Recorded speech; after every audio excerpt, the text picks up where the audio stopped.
Assalamualaikum warahmatullahi wabarakatuh. Bismillahirrahmanirrahim. Alhamdulillahirabbil alamin. Allahumma shalli wa sallim ala sayyidina Muhammadin wa ala alihi wa sahbihi ajmain. Qala al-mu'allif rahimahullahu ta'ala wa nafa'ana bihi wa bi ulumihi fid dharain amin.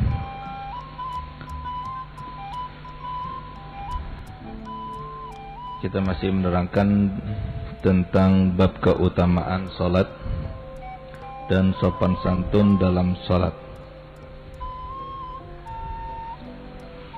Gal wa qila li ba'dihim hal tajidu fi salatika ma najiduhu min wasawisid dunya faqala la an takhtalifa fiyya al-asinnah ahabbu ilayya min dhalik. Wa qila li akhar hal tuhaddithu nafsuka fi salati bi syai' faqala wa hal syai'un ahabbu ilayya min as-salah hatta uhadditha nafsi bihi fiha. Wa ja'a sariqu fasaraqa farsar Rabi' bin Khaytham wa huwa fi salah faja'ala an-nas yad'una alayhi faqala Rabi' laqad ra'aituhu hina atlaqahu faqalu law talabtahu fa akhadtahu minhu faqala kana salati ahabba ilayya min al-farasi wa huwa minhu fi hal. Wa salla ba'du ashabi Rasulillah sallallahu alaihi wasallam fi ha'iti nakhlin lahu faja'alat at-tayra tatiru min shajaratin ila shajarah وجعل ينظر إليها فألهاه ذلك عن شيء من صلاته فلما عرف ذلك من نفسه شق عليه فجعل ذلك الحائط كله في سبيل الله لما ألهاه عن صلاته.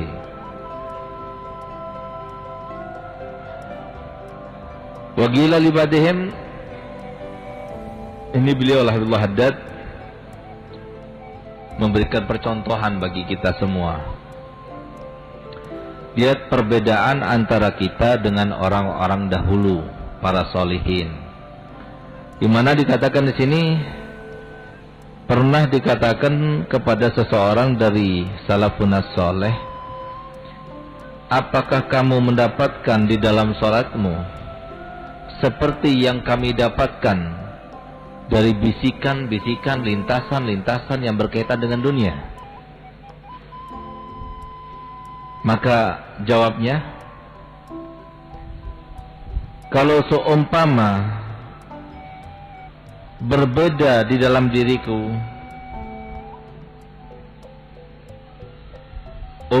umurku atau gigi-gigiku, ahabbu ilayya min zalik, itu lebih aku senangi daripada yang demikian itu. Wa qila li akhar, pernah juga dikatakan pada yang lainnya, apakah pernah terlintas dalam salatmu tentang sesuatu selain dari salatmu itu? Maka dijawab oleh beliau, apakah ada sesuatu yang lebih aku cintai daripada salat sehingga aku akan lintaskan dalam diriku sesuatu itu? Datang seorang pencuri. Dia ingin mencuri kudanya seorang yang soleh yang bernama Rabi' bin Khaytham. Sedangkan dia dalam keadaan sholat. Akhirnya semua orang mengejarnya. Kemudian tapi terlepas. Dikatakan kepada Rabi, kamu tidak tahu bahwasanya kudamu telah hilang? Maka katanya Rabi, gal iya aku tahu, bahkan aku melihat ketika pencuri itu melepaskan kudanya dari ikatannya itu, aku melihat. Maka mereka mengatakan, kenapa kamu tidak ambil saja dia? Kenapa kau tidak kejar saja dia? Ambil saja tali kudanya, selesai sudah masalahnya. Apa kata dia? Ketahuilah bahwasanya salatku lebih aku cintai daripada kudaku. Salatku lebih aku cintai daripada kudaku. Sehingga aku biarkan dia, dan aku halalkan kudaku itu untuk dia. Dan pernah sebagian daripada sahabat Nabi Ada yang meriwayatkan bahwasanya beliau itu adalah sahabat Jabir bin Abdullah Al-Ansari. Dia pernah sedang sholat di kebunnya. Ketika beliau sedang sholat, akhirnya melihat seekor burung yang hinggap dari satu pohon ke pohon yang lainnya. Dilihat dari satu pohon ke pohon yang lainnya, dilihat lagi, sampai akhirnya ingat, oh iya, aku di dalam sholatku. Akhirnya dia menyesal karenanya. Kemudian dia datang kepada Nabi, dan kebun itu semuanya disedekahkan untuk Allah Subhanahu wa taala. Kenapa? Karena sebab satu kali dia melalaikan orang tersebut, sahabat tersebut, daripada sholatnya. Qultu, maka Abu Haddad mengatakan, kenapa ini kok bisa terjadi kepada mereka? Sampai dunia yang begitu berharga untuk kita, tapi bukan mereka. Dunia yang sangat berharga dalam pandangan mata kita, bagi mereka itu bukan sesuatu yang paling berharga. Kenapa mereka itu bisa demikian? Katanya Al-Habib Haddad, wa hadza kulluhu lima'rifati salafis salih radhiyallahu anhu bi jalalati qadri shalah wa idami mauqi'iha minad din. Dan ini semua sebabnya itu adalah karena mereka itu termasuk golongan yang sangat tahu akan keagungan daripada nilainya sholat, dan kedudukan sholat itu daripada agama seseorang. Oleh karena itu, maka dia itu anggap bahwasanya selain daripada sholat, itu adalah sesuatu yang kecil. Begitulah mereka, pandangan-pandangan orang dahulu itu seperti itu. Sesuatu yang berkaitan dengan Allah, itulah yang teragung. Sesuatu yang berkaitan dengan akhirat, itulah yang teragung. Sesuai dengan sabda Nabi Muhammad SAW, karena mereka itu adalah orang-orang yang cerdas, di mana persepsi Nabi, esensi Nabi terhadap mereka yang cerdik, mereka yang cerdas itu adalah al-qayyisu man dana nafsahu wa amila lima ba'dal maut. Yang namanya orang yang cerdas itu adalah orang yang selalu menghitung-hitung dirinya. Hari ini berapa aku beramal kebaikan, hari ini berapa aku beramal kejelekan. Ketika dia ingat daripada amal kejelekannya, dia bersyukur, karena itu hanya karena hidayah dari Allah SWT. Ketika dia mengingat akan perbuatan buruknya, maka dia cepat-cepat bertaubat. Itu artinya muhasabah. Itu salah satu daripada komponen-komponen orang yang cerdas. Yang kedua, dia tidak melakukan suatu amal pun, perbuatan apapun, kecuali selalu diidentikan dengan akhiratnya. Ini berguna nggak untuk akhiratku? Berguna dilaksanakan. Tidak berguna tidak dilaksanakan. Inilah sebabnya kenapa mereka itu mendahulukan sholat daripada dunia dan seisinya. Karena mereka sangat yakin. Mereka itu sangat yakin dengan hadis Nabi yang berbunyi, ya qul ibnu Adam mali mali wa ma maluk. Itu sangat mereka yakini. Dunia itu la yurat. Harta itu nggak bakal kemana-mana. Dibiarkan nggak dibiarkan, kalau Allah menghendaki itu masih tetap milik kita, milik kita. Mereka itu pasrahnya itu begitu luar biasanya kepada Allah Subhanahu wa taala. Tawakalnya itu begitu luar biasanya kepada Allah taala.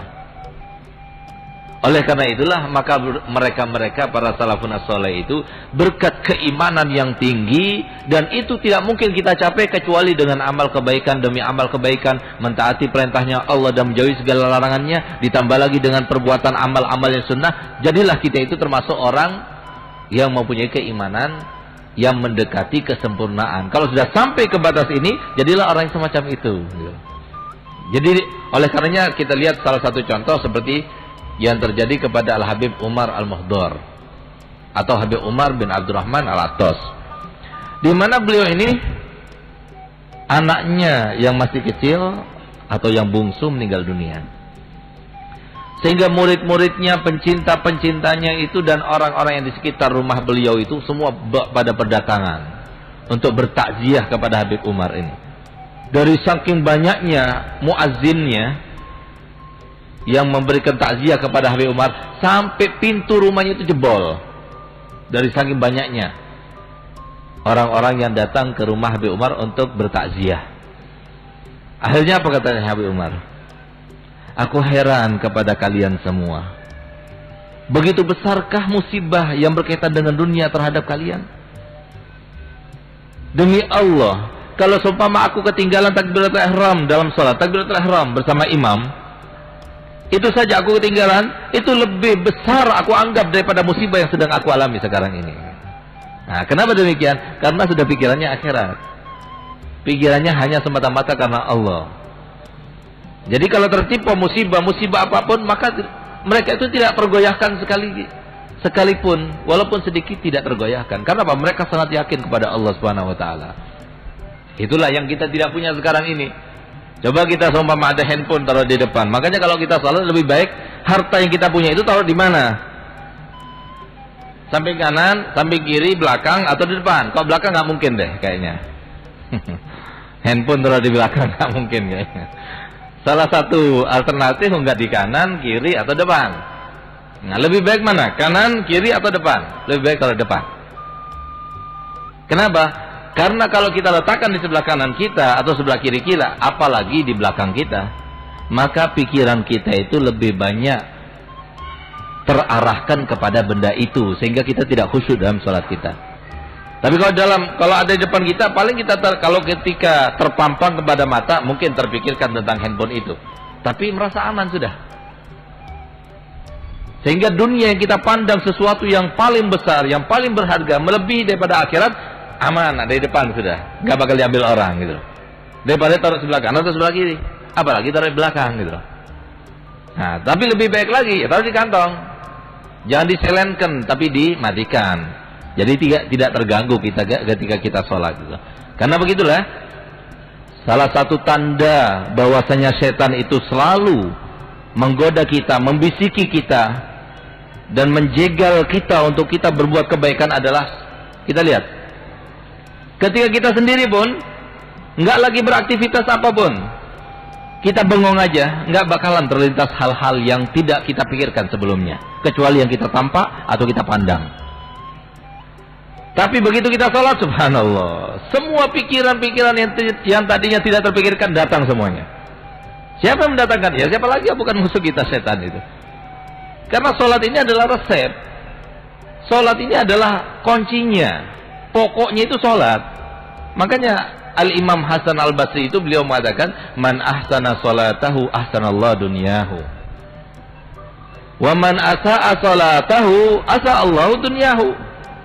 Barang siapa yang memperbaiki sholatnya dilaksanakan dalam keadaan khusyuk semuanya, maka semua urusannya lancar. Urusan dunianya lancar. Tapi sebaliknya, kalau sudah sholatnya tidak benar, maka lihat, urusan dunia juga tidak benar. Kalau seumpama ada yang tidak seperti itu, ketahuilah, itu adalah istidraj. Sanastadrijuhum min haitsu la ya'lamun. Itulah Allah Ta'ala firman kepada kita. Naudzubillah, orang yang mendapatkan istidraj semacam itu bukan orang yang mendapatkan kemuliaan, tapi orang yang sangat dibenci dan dimurka oleh Allah Subhanahu Wa Ta'ala. Dia nggak pernah sholat, tapi uangnya banyak, melimpah. Dia nggak pernah sholat, tapi haji setiap tahun dan sebagainya. Ini orang yang kena istidraj yang semacam ini. Jadi hati-hati, ini adalah perasaan-perasaan yang semacam ini, yang mengatakan bahwasanya saya nggak pernah sholat, saya nggak bertobat, saya nggak dekat kepada ulama, tapi saya biasa-biasa saja, saya dapat rezeki gampang-gampang saja. Nggak benar tuh apa yang dikatakan orang guru-guru itu atau dai itu atau ustadz itu. Hati-hati yang semacam ini. Ucapan itu sangat-sangat didengar oleh Allah SWT, dan itu sebuah pertentangan dengan Allah SWT. Ambil satu contoh. Ini ada orang Madura. Tapi yang Madura jangan tersinggung, karena saya sendiri Madura. Ini ada orang Madura. Dia kaya raya di Surabaya. Salah satu contoh ini, bagaimana Allah Ta'ala itu membalasnya begitu cepatnya. Dia mengatakan kepada teman-teman dekatnya, saya tidak pernah suan sama ulama, saya tidak pernah hadir pengajian, saya tidak pernah mengeluarkan zakat, tapi saya setiap tahun melaksanakan haji. Kalau puasa Ramadan, saya berangkat umroh. Berapa banyak itu keluarga saya berangkatkan umroh. Uangnya melimpah, istrinya 4. Pokoknya semua kebaikan ada di dia. Dia bangga dengan hal itu. Hati-hati dengan yang semacam ini. Subhanallah Pak. Seminggu kemudian kecelakaan dia. Kakinya yang sebelah kiri terlindas oleh truk yang besar yang fuso itu. Habis. Hancur. Dibawa ke Keramanjangan. Katanya Keramanjangan, dokter di sana harus diamputasi. Berteriak dia bilang, apa mau dipotong kakiku? Enggak, tidak, saya punya uang banyak, saya akan obati sampai saya bisa berjalan lagi dengan 2 kaki ini. Dengan sombongnya dia malam begitu. Berangkat dia ke Singapura. Di sana di Singapura katanya dokter bisa, tapi diterapi dengan laser. Udah sekian bulan, tambah keluarkan hartanya terus sampai habis, rumahnya dijual, mobilnya dijual, sampai habis hartanya di sana 6 bulan lebih, tapi belum sembuh juga. Akhirnya diamputasi juga itu kakinya. Habis uangnya. Ini yang namanya istidraj. Di dunia sudah ditampakkan oleh Allah SWT. Gimana di akhirat? Yang contohnya di akhirat ya seperti orang ini. Mungkin saja orang semacam ini oleh Allah Ta'ala tidak disadarkan. Tidak disadarkan oleh Allah Ta'ala, tidak diberikan cobaan itu di dunia. Tapi terus tambah banyak kekayaannya, tambah nggak zakat, dia melakukan riba dan lain sebagainya, terus ditumpuk, akhirnya dia meninggal dunia. Uangnya menikmati anaknya, istrinya, ahli warisnya, sementara dia akan diazab satu demi satu dari harta yang telah dia kumpulkan itu. Di akhirat melebihi lagi, naudzubillah, lebih baik kita terkena musibah dunia daripada musibah akhirat. Ya sekarang kita seakan-akan lebih baik kita mendapatkan kenikmatan di dunia, walaupun kita di akhirat dalam keadaan tersiksa, naudzubillah. Itu pandangan orang-orang yang salah, yang sangat-sangat pendek wawasannya. Mereka tidak tahu, padahal Nabi kita Muhammad SAW telah bersabda, seandainya kalian para manusia dan juga para jin mendengar bagaimana kerasnya pecutan daripada malaikat ketika mengazab ahli kubur, satu kali saja dengar, maka niscaya semua manusia di alam dunia ini semuanya akan pingsan karenanya. Nabi SAW yang menceritakan ini. Dan mendengar azabnya kubur semua binatang, semua hewan kecuali as-saqalain, manusia dan jin tidak mendengarkan. Seandainya mereka mendengar, maka pasti tidak mendengarkan seorang jin pun maupun seorang manusia, kecuali pasti akan pingsan karenanya. Itu baru azab kubur, pemula itu, pembuka. Bagaimana di azab akhirat. Oleh karenanya para hadirin, kita ini sekarang ini tinggal nunggu waktu. Mau dikemanakan waktu kita? Kita sudah banyak tertipu. Kalau kita melihat kaum muslimin sekarang ini benar-benar dalam keadaan yang sangat-sangat kritis. Jauh sekali daripada ajaran Nabi Muhammad, itu jauh. Kalau dihitung-hitung dari mulai jam 6 pagi atau jam 4 pagi dia bangun dari tidurnya sampai dia tidur lagi, maka lebih banyak umumnya kaum muslimin itu berdosa daripada mendapatkan pahala, naudzubillah. Sebabnya satu, nggak ada lain. Kenapa? Kebodohan, nggak belajar. Coba mereka belajar, mereka takut. Coba mereka belajar, mereka mendapatkan keberkahan. Cukup suatu firman Allah yang menjadikan sebuah bukti bagi kita bahwasanya semua kebaikan, semua keberkahan, semua sebab-sebab kebahagiaan hanya diberikan kepada orang-orang yang beriman, yaitu firman Allah Ta'ala, walau anna ahlal qura amanu wattaqau lafatahna alaihim barakatim minas samai wal ard walakin kazzabu fa'akhadnahum bima kanu yakdzibun. Kalau seumpama semua penduduk bumi ini, semua penduduk kota itu, semua penduduk desa itu beriman dan bertakwa kepada Allah, kami pasti akan membuka bagi mereka keberkahan langit, keberkahan bumi.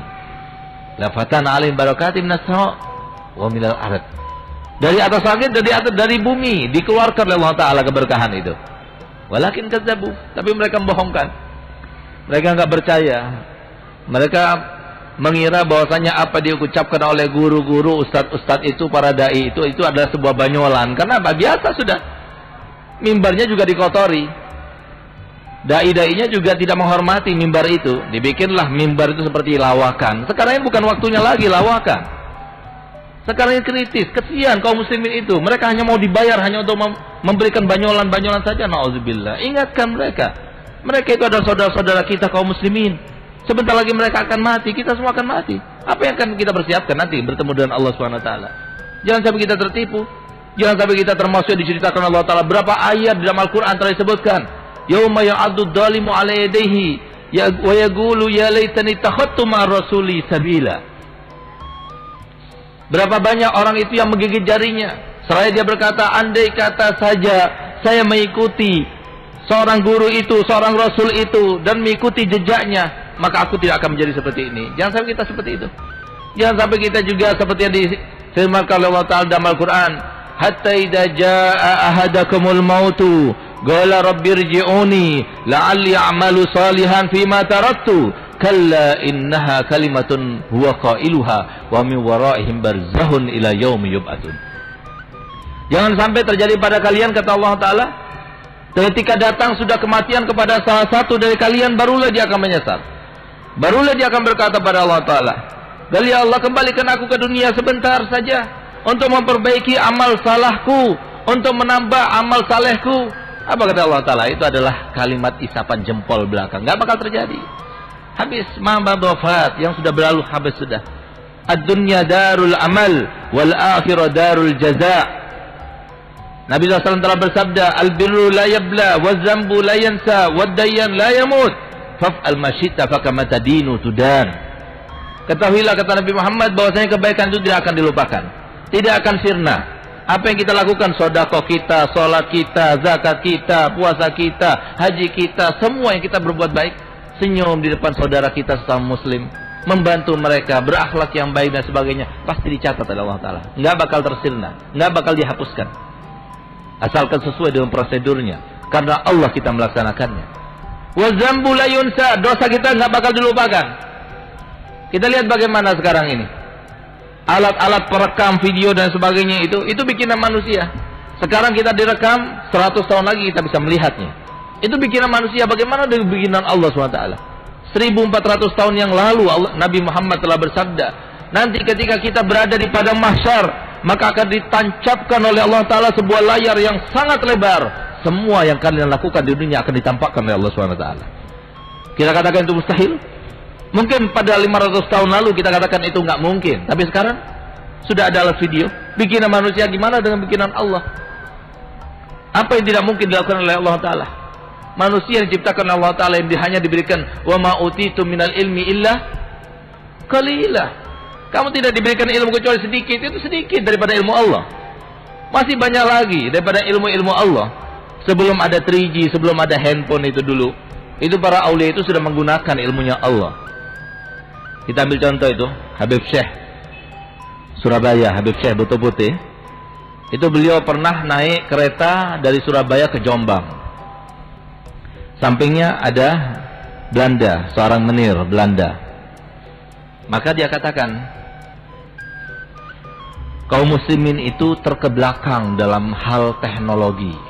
Dia bilang gitu, mengecilkan kaum muslimin. Akhirnya katanya Habib ini, bukankah kamu punya anak yang ada di Australia? Dia terkejut. Dari mana kau tahu? Ini teknologinya kaum muslimin yang didapatkan langsung daripada Allah. Kalau kau mau menggunakan teknologi ini, kamu tulis surat. Sebentar saja aku akan sampaikan kepada anakmu. Nggak mungkin. Coba saja tulis suratnya. Dipegang sama beliau, dimasukkan ke dalam kantongnya. Dalam waktu yang sekejap diambil lagi dari kantongnya surat balasan daripada anaknya. Persis seperti tulisan anaknya sendiri. Gal dari mana ini? Gal ini teknologinya Allah SWT. Nggak mungkin katanya. Tapi dilihat tulisannya pas, sesuai, persis, betul. Akhirnya apa? Kamu masih belum mengakuinya juga? Gal, lihatlah di sini, dibuka lengan bajunya Habib Syekh ini. Subhanallah, terlihat di situ layar televisi. Dia ngelihat bagaimana anaknya sekarang lagi ngapain anaknya sana-sana. Belum ada 3G, sudah digunakan oleh Habib Syekh Buto Putih. Nggak ada bapaknya, itu bikinan manusia. Itu dengan izin Allah. Hanya yang ditampakkan pada seorang wali Allah. Bagaimana kalau Allah ingin menampakkan kepada kita semua? Takutlah para hadirin. Marilah kita sama-sama untuk masih diberikan kesempatan hidup.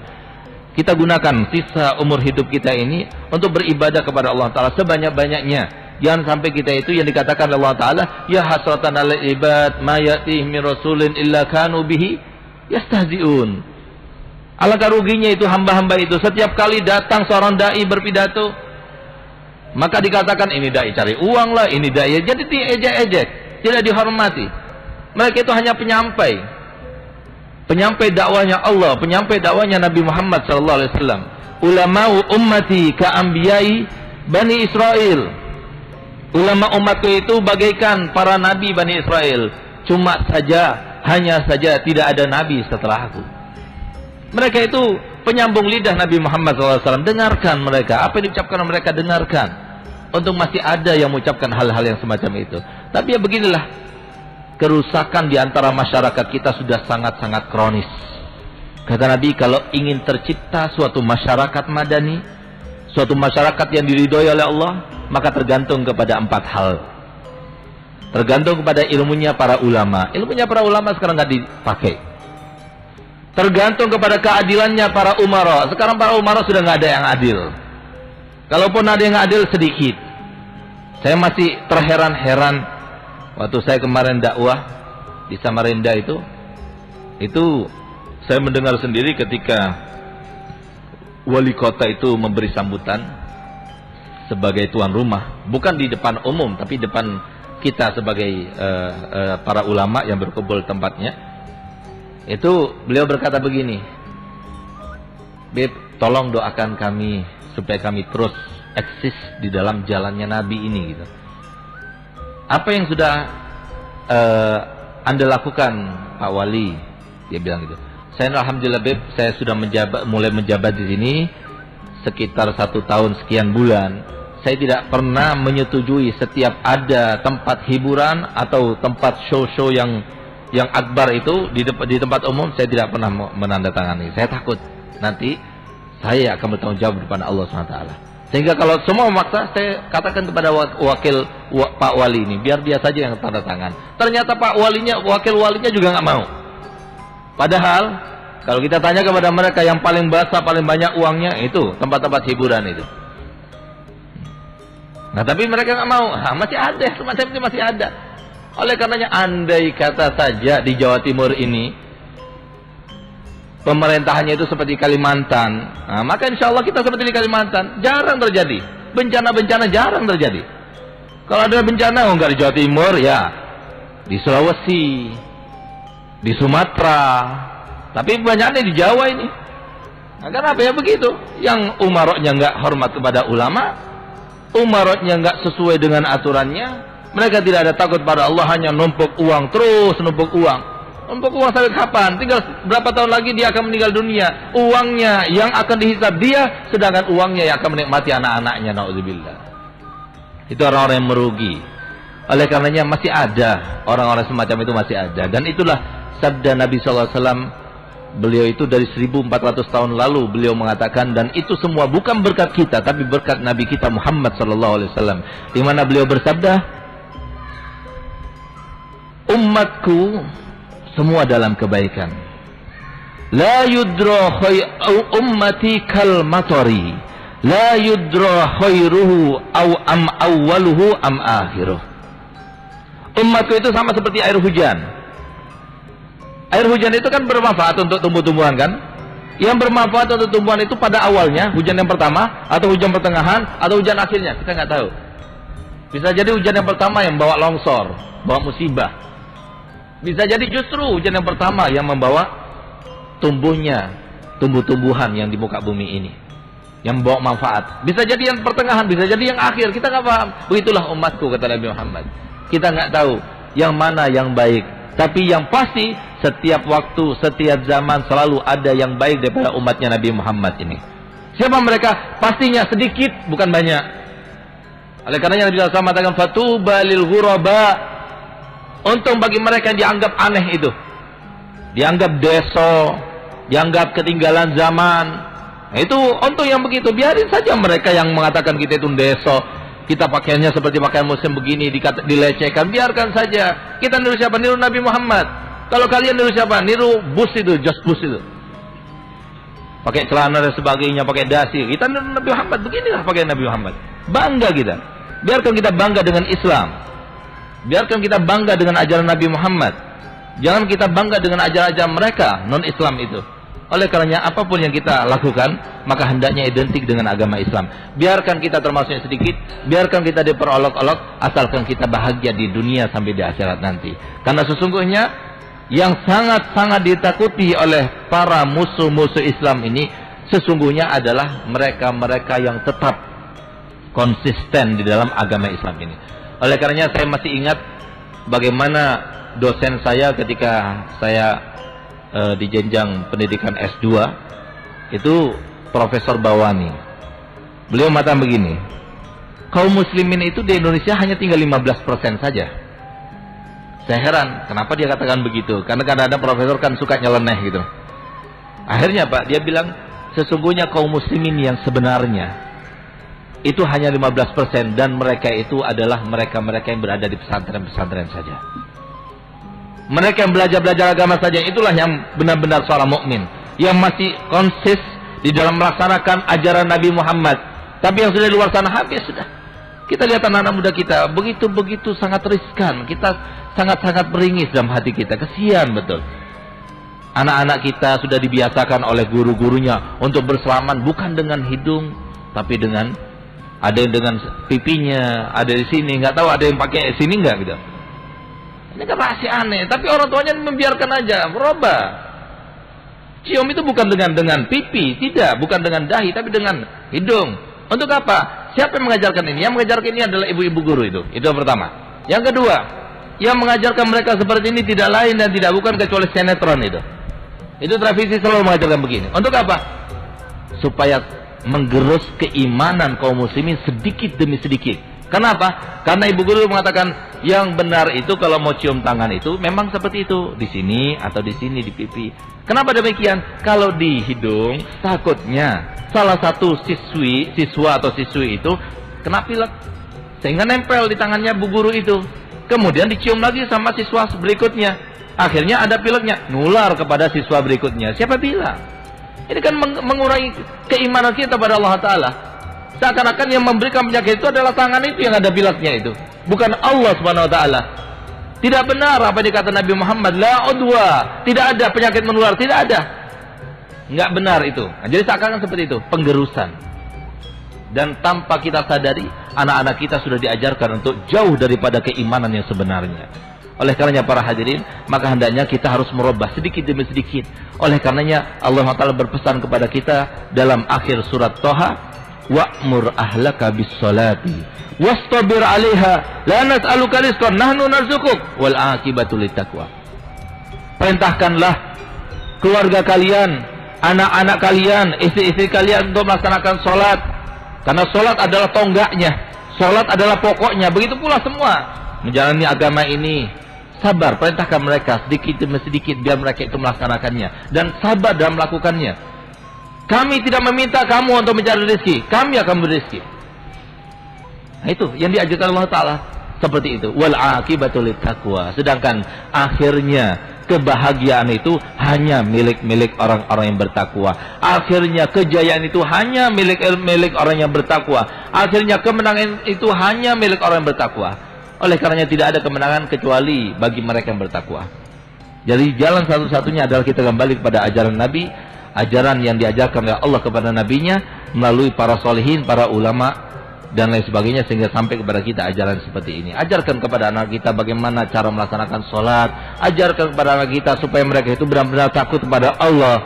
Ajarkan kepada anak kita bahwasanya ini loh ajaran Nabi Muhammad yang membawa kebahagiaan, yang membawa sebuah tatanan, sebuah aturan yang membawa kita kepada keselamatan di dunia sampai di akhirat. Karena kalau menjalankan benar-benar aturan Nabi, tatanan Nabi, syariat ini, nggak bakal ada seorang mukmin yang dipenjara, nggak ada. Seorang mukmin yang dibenci tidak ada. Semuanya pasti akan menyayanginya. Semuanya pasti akan menghormatinya. Semuanya pasti akan memuliakannya. Kenapa? Berkat mengikuti ajaran Nabi Muhammad SAW. Karena semua ajaran Nabi itu akhlak yang baik. Semua ajaran Nabi. Semua ajaran Nabi itu supaya kita itu hablum minallah wa hablum minannas. Hablum minallah dengan melaksanakan segala ibadahnya, hablum minallah dengan menjauhi segala larangannya, hablum minannas dengan berakhlak yang baik. Ini adalah ajaran Nabi Muhammad. Semua kembali pada dua hal ini. Akhirnya kita minta kepada Allah SWT, semoga kita semua dan berkat kita yang berada di rumah muliamu ya Allah, berkat kita datang ke tempat yang mulia ini dengan tujuan yang mulia ini, dengan membaca kitab yang mulia dan pengarangnya yang mulia ini, semoga kita semua termasuk orang-orang yang diselamatkan olehmu ya Allah. Selamatkan anak-anak istri kami ya Allah dari segala macam fitnah di zaman akhir ini ya Allah. Kuatkan keimanan kami. Tidak ada satu hari pun yang kami akan melaluinya kecuali pasti dalam hari-hari itu akan bertambah keimanan kami, akan bertambah keyakinan kami, akan bertambah ibadah kami, akan bertambah ketakwaan kami kepadamu ya Allah. Kalau Engkau kehendaki, maka pasti kami akan melaksanakannya ya Allah. Gampangkanlah kami untuk menjalaninya ya Allah. Ya Allah, berikan kami pada sisa-sisa umur kami ini kenikmatan untuk kami beribadah kepadamu ya Allah, baik dengan sholat kami, maupun sedekah kami, maupun haji kami, maupun umrah kami, maupun ibadah-ibadah yang lainnya ya Allah. Jadikanlah kami merasakan kelazatan ini, sehingga kami sangat yakin bahwasanya apapun yang dijanjikan oleh setan itu tidak benar, apapun yang dibisikkan oleh setan itu tidak benar. Ya Allah, jadikanlah kami termasuk hamba-hambamu yang bersih hatinya, tidak ada sedikit pun perasaan iri, perasaan dengki, perasaan sombong, semua kerak-kerak hati Engkau hilangkan ya Allah. Di tempat yang mulia ini, sebagaimana Engkau perintahkan kami untuk berdoa, kami berdoa ya Allah. Maka sebagaimana Engkau janjikan, Engkau akan mengabulkan doa kami. Kabulkanlah doa kami semua ya Allah, bukan hanya untuk kami, tapi semua untuk keluarga kami, keturunan kami sampai hari kiamat nanti, dan untuk semua saudara kami daripada kaum muslimin semuanya ya Allah. Berikan kemuliaan bagi mereka, berikan kemudahan bagi mereka, hilangkan segala kesusahan dari mereka, sembuhkan segala penyakit dari mereka, dan jadikanlah mereka selalu ingat bahwasanya kehidupan ini adalah kehidupan yang hanya sekali-sekali mereka itu akan menghadapinya, menempuhnya. Jadikanlah kesempatan yang sangat emas ya Allah bagi mereka semua ya Allah, sehingga mereka tidak meninggal kecuali dalam keadaan husnul khatimah. Ya Allah biha, ya Allah biha, ya Allah bi husnul khatimah. Ya Allah biha, ya Allah biha, ya Allah bi husnul khatimah. Ya Allah biha, ya Allah biha, ya Allah bi husnul khatimah. Bismillahirrahmanirrahim.